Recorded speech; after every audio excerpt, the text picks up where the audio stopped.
Баршаңызға қайырлы күн достар. Бүгін сіздерге өте дәмді болып шығатын, воздушный болып шығатын пюреның рецептімен бөлісетін боламын. Егер пюрелеріңіз дұрыс шықпай жатса, осы рецептпен жасап көріңіздер. Осы пюренің дәмді болып шығу үшін жасалатын қажет болатын ережелермен таныстырып өтетін боламын. Сіздер де жасап көріңіздер. Видеоны соңына дейін қарап, каналға жазылып қоюды ұмытпаңыздар. Ол үшін ең бірінші біздің ережеміз ол біздің картоптарымызды қайнап жатқан суға салу. Ал егер қайнамай мұздай суға салып қайнататын болсаңыздар, ол картоптың дәмін өзіне алып қояды. Сол үшін картоптарымызды қайнап жатқан суға салып пісіреміз. Осылай картоптарымызды суға салып, орташа отта пісіріп аламыз. Біздің картоптарымыздың піскенін осылай шанышқы арқылы білсеңіздер болады.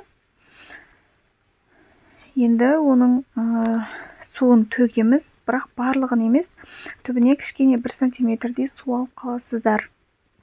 Енді біз оның осы ыстық картоптарымыздың үстіне кішкене май саламыз. Осындай 1 ас қасықтай май, көп қоспаңыздар, онда картоптарыңыз майлы болып кетеді. Және де 2-3 қасық қаймақ немесе оның орнына майонез қосуға болады.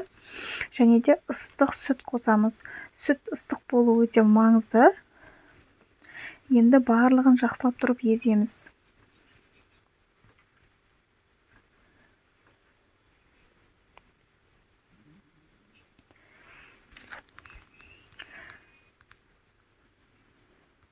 Барлығын осылай езіп шығамыз. Сүтті мөлшерлеп аз-аздан қосап отырып жасасаңыздар, өте дәмді болып шығады.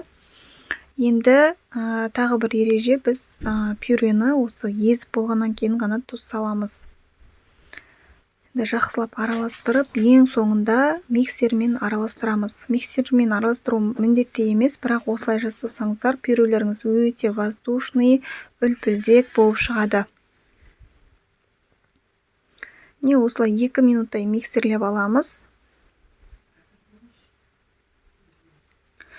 Біздің пюрелеріміз дайын болды. Пюреміз сондай әп-әдемі, воздушный, дәмді болып шығады. Дәмі ерекше болады.